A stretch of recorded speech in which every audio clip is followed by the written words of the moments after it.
ya majanga ya moto, ikiwa ni pamoja na kuzima swichi zote na kuchomoa vifaa vyote vinavyotumia umeme mara baada ya matumizi, kwani uchunguzi wa awali umebaini kuwa chanzo cha tukio hili ni kuzidisha vifaa kwenye switch socket moja. Na mwisho, Jeshi la Zimamoto na Uokoaji mkoa wa Mwanza linawahimiza wananchi wote kutoa taarifa mapema pindi wanapoona viashiria vya moto au dharura yoyote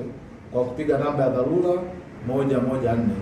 kwa sababu tukio lilipotokea na kituo chetu cha zimamoto pale Magu ni ndani ya kilomita 2, lakini taarifa zilichelewa sana kufika, na tumefika tumekuta tatizo limeshakuwa kubwa. Lakini wale waliobaini tukio wamekuwa wamepiga namba ya dharura 114, na kwa sababu eneo la tukio na kituo chetu cha zimamoto Magu vilipo sio mbali sana, pengine tungeweza kuokoa hata maisha ya watu waliopoteza. Tulipokuwa tunajiandaa na shamra za mwaka mpya wa 2026 pamoja na tahadhari nyingi nilizotoa,